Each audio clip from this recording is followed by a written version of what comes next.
Okay, so thank you very much for coming here. I'm Renata, and I'm going to introduce you to LEAP. So before I start, I would like you to think back when you were 15. And think, did you know what you wanted to do in your lives? Did you think school were going to get you there? You probably felt that it would get you to college at least, right? But what if you didn't consider you could go to college? Was it still worth it? Well, this is a reality for a lot of high schoolers. Only in my country, Brazil, only 56% of students graduate high school, and only 14% go to college. So this is the inspiration, this is the big problem that inspired me to create LEAP, a mentoring platform powered by technology that helps students find value in school by finding purpose in their lives. So I'm going to tell you the story of Mariana, which is a high schooler from a lower income school in Brazil that inspired me to create LEAP. She comes from a lower income background and she doesn't see really the connection between what she's learning in school and what she wants out of her life. Her parents never finished high school. They want her to finish, but they can't really argue with her why she does need to finish it.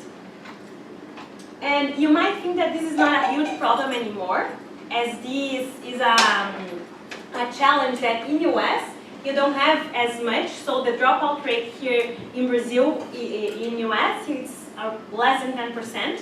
But this is still a huge problem in the world, like in China and Indonesia and in my country, in Brazil, where you still have a lot of high school dropouts.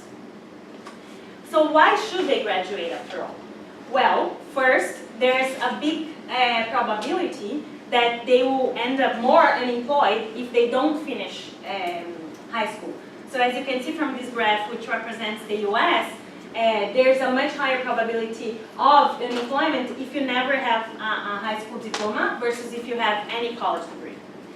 But not only that, there's also a higher probability of students to fit into what is called the school to prison pipeline, in which students that do not have a high school degree, they go into potential illegal activities as a source of income.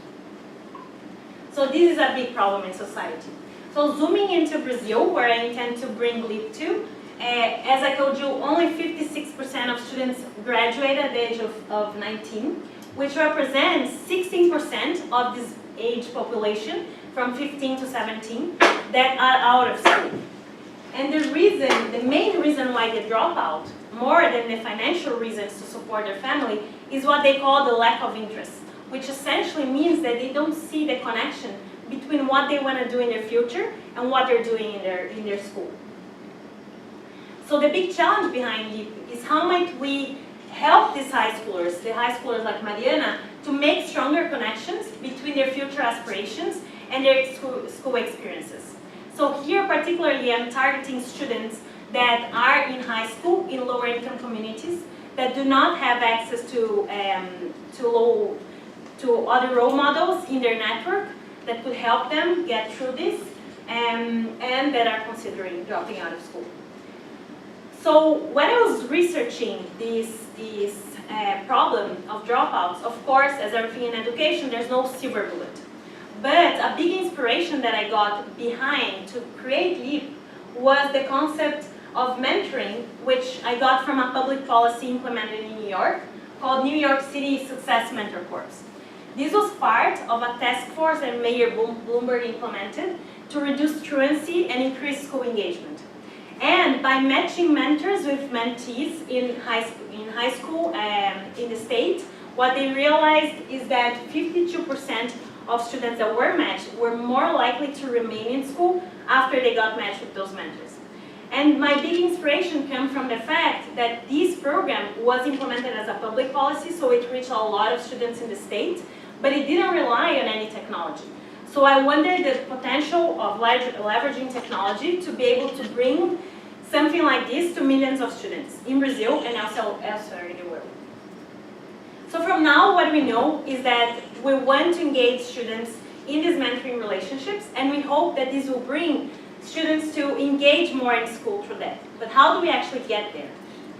So the first thing when I was looking into research is that I found that by research by Halper and Heckman and Larson, that students learn most when they copy role models. So when they watch, they listen and emulate the experience of these role models. So that was something that was really powerful for me. And then by that guidance with the mentors, the idea is that students will reflect on their sense of purpose and believe that they can also succeed in their life plans. Then the idea is that they learn the connections between what they want in their future and what they can do in their present, and through that see the relevance of education to their future. So, and then the idea is that they will be able to engage in school when they see that relevance.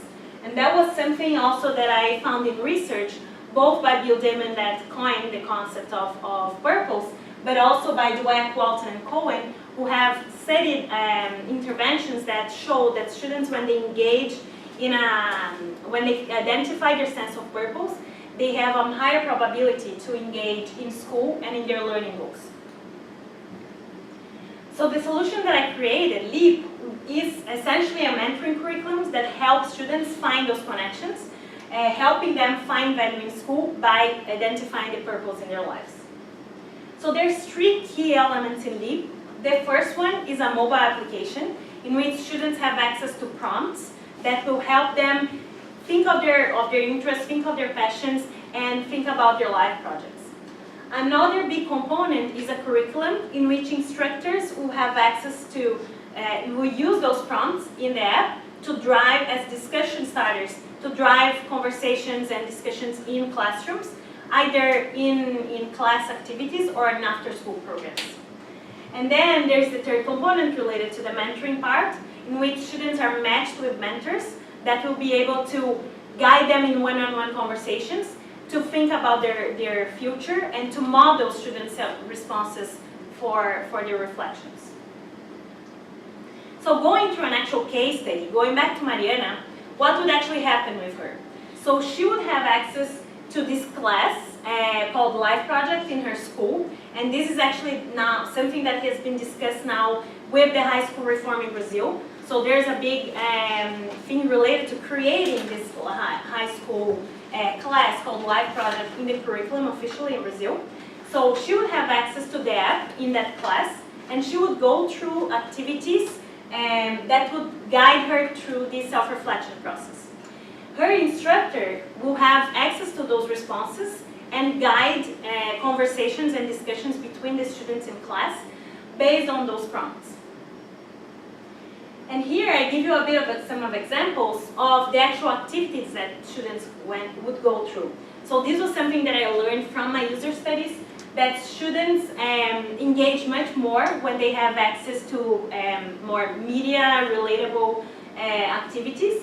So for instance, they would have to choose a meme to identify how their school experience is. Or they would have to choose pictures to envision how their future would be. And then they would have to explain why they chose those media. So the idea is that through the media, the concept is that students would be able to turn the self-reflection process that is often intimidating for students into more fun, engaging activity through the use of media. Another really important feature in this would be that the platform would have access to mentor stories. So students would have the ability to search based on their interests in the gender, based on professions, the background of these mentors, and find mentors that they identify with to watch small videos of them modeling the self-reflection prompts. So the idea is that through these, students would have access to inspiring videos of people that actually got where they would envision to get to, and then would get curious to learn more about those mentors, and also inspired to respond to their own self-reflection prompts. So after those activities that would happen in class every week, they would be matched with a mentor and send those messages and those reflections to the mentors weekly on an online platform. So the idea is that the app would have a feature for them to be able to have conversations online. And once a month, they would meet in events in the school, hosted by the school, so that they can build that bond further and engage in a real setting, in a real in-person situations. So importantly, that was also something that I learned from my user studies, is that these mentors are people that have similar backgrounds to students. So the idea is that they would also come from lower income backgrounds, they would also have lack of role models, so this was something that was very relevant for students. They would be like, I want someone that understands my challenges, but at the same time, they will also represent a breadth of profiles in terms of profession, majors, ages, interests, personalities, so that they can tailor to different interests of the students. And then in terms of actual metrics of what I researched in terms of other interventions for mentoring programs, the long-term goals that these interventions would have would be ultimately to increase high school completion rates and to increase student achievement. But as intermediary learning goals that we will track, first would be a better self-knowledge of students' interests, passions, and life projects. Then another thing would be improvement of attitude towards school, interest in pursuing higher education and working, and finally the engagement in and outside school activities. So to explain a bit for you the landscape in this field, there's a segment of solutions like Work on Purpose, the Purpose project that actually IDEO developed, and I talked to them, Project Wayfinder, that are solutions that are tackling the purpose piece. So they're working with curriculums and sets of activities that get students to think of their purpose. But then, if students don't have role models that can help them envision what could be their purpose, they get restricted. So the idea is that to go beyond those by providing those role models. Then there's a second segment that are related to mentoring programs. So Spark, for instance, is a program that engages students in activities focused on professional goals, or Big Brothers or Big Sisters of America, which engages students more in activities more to build relationship with those mentors. But these are not as intentional in terms of helping students make the connections between their future vision and their experience in school. And then there's a few solutions that are working both with the mentoring and the curriculum piece, which actually I drew a lot of inspiration from. So I talked to my mentor as well. I got a lot of inspiration in terms of the operations of their program. They also have a weekly connection online and a monthly in-person event. But what I add in terms of value proposition to LEAP, which plays in this field, would be to include and to leverage technology as a way to enhance students' abilities to self-express, both through the stories of mentors in the videos and the activities with media, so that they can be better able to express themselves. So going through my iterations to get to the actual version that you saw, I went through 3 phases of learner studies. The first one, I wanted to stress the impact of media on self-reflection. So this was actually something that Bridget helped me here. And what I learned from this first iteration was that students really liked the idea of the media in terms of helping them visualize the future and put themselves in the image, as they would say. So I compared activities between choosing pictures and doing mind mapping just on a paper, so that they would be able to say, the pictures helped me put myself in that. So that was something that validated my first hypothesis. Then I moved to a second iteration in which students were put into mentoring relationships. So I engaged students, high schoolers, and mentors coming from lower income backgrounds as well. There were first generations in college, to have relationships and have these guided activities. And what I learned from that is that students liked the idea of having a mentor. They thought they were able to inspire them to do things that were similar. I also learned that the activity prompts that I created helped them to drive conversation, so it was useful for them. But a big challenge related to that was that high schoolers, then especially in Brazil, they are very shy and they feel it's hard to open up to someone that they don't know.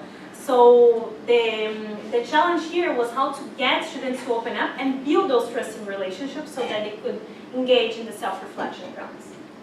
So then I went to my third iteration, which was using the media related to the videos of the stories of the mentors, so that they will model the self-reflection prompts and then get them to interact with them after that. So with this, what I found is that students really liked the idea of the videos. Some in Brazil were even like, I think I like the videos and sending messages. I don't know if I want to meet them yet. So what I found is that they really liked seeing the models of the modeling of self-reflections from the mentors. So they thought that it was a way for them to think of their future in a way that they haven't thought before, and that broadened their horizons. And it also got them curious to learn more about the mentors. So I got them to ask questions after, and also to answer their own self-reflection prompts. So that helped them. So in this iteration, I tested both the media, so the choosing the memes, getting the pictures, and the videos, and it seemed to work pretty well. So in terms of next steps, what I'm doing after this is piloting the curriculum in a school in Brazil. So I actually have a school lined up committed to include this in their live project class that they already have in the second semester, which starts now in August in Brazil. And for me to be able to do that, I have to engage mentors in that community, which I already started, and develop content on those mentors, and then revise the curriculum based on the specificity of the school and train the instructors in that school. So I'd really appreciate feedback from all of you in terms of any red flags that I might have on those next steps, things that I should be careful about, especially in the connection and engagement with schools, especially in public schools, since I know it's pretty challenging. And I would like to thank my insightful advisors from here in the GSC community, the generals, donors, and my friendly contributors who helped me get this project to life. And with these, I hope that Mariana and other students all over the world will be able to find value in school by finding purpose in their lives. Thank you very much.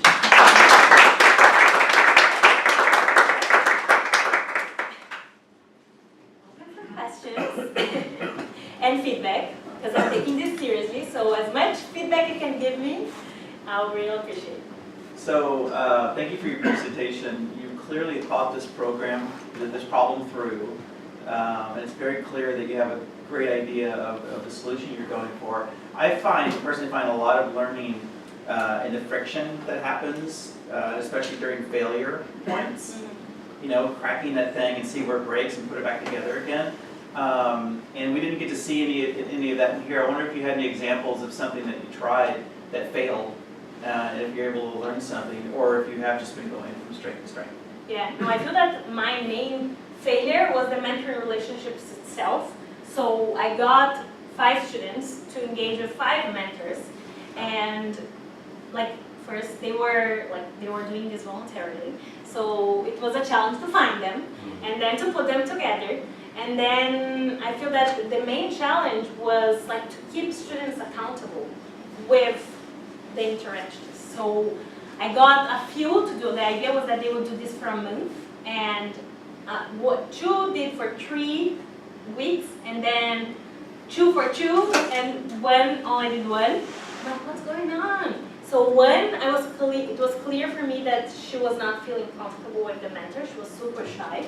And the others, I felt that it was like lack of accountability. First, also they got into summer, so then they were like the summer melt. That they were like, I'm helping these grad school students. Why am I care about? What do I care about? But then I feel that the video component was something that was a response both to the lack of commitment, to be able to get them to engage more with the mentors before they actually went to meet them. And also the idea of including it in a school setting, because at first I was thinking that these could be interactions that would help happen without being inside a school setting, especially because the kids that I want to help, they do not like school. So just the fact that it is in school, it's already So, but from the other programs that I also got to connect with, like iMentor and Spark, these other programs that I talked to, what I realized is that if you can put it in their curriculum, and if the mentor can engage them, then like you have a higher probability of getting the ones that would slip. Like I wouldn't be able to grab them if I wouldn't grab them in school. So that's like a few challenges for me. And I don't want to give this to the ones that are already fine. Like I want them to give them as well. But the ones that I want to impact most are the ones that do not see this as like, yes, I want to do it. So I have to grab them, and then hopefully they'll get this when they have fun, hopefully with it. So the good feedback is that they had fun, even though it was like, Just one more quick follow-up, because the mentor-student relationship is so important. And I see 4 different things here, which is sending messages to them in class, pretty low risk. Watching videos and being able to ask questions, which starts to get more interactive, but you're actually watching them, communicating with them live, which is kind of scary, and then actually meeting them in school and having that strong relationship. Do you see there being necessary for all 4 of those things to happen, to have learning for the students and to have value for the mentors? Or can you still be okay with some of the first 3? no, actually that's something that I wanted to test. So with the school, what I'm talking to them is that potentially we would engage a few students in an actual mentoring relationship, and other students in just the piece that they would, like as if this is all online. So like they're watching the videos, potentially they can engage with another mentor, not necessarily the mentor that they are following with, but they get to ask questions, and these will drive conversation in class, and then they can bring one mentor to respond to several questions. But something that I want to test is how much they actually need, because it was funny on my user testing that I never told them that they would meet the mentor, and they thought this was an online interaction. And then at some point I said, would you like to meet this mentor? Then they're like, yeah. Some were like, maybe messages. And then, so I was intrigued because I designed the whole thing so that they would meet. But it wasn't obvious for them necessarily that they would meet.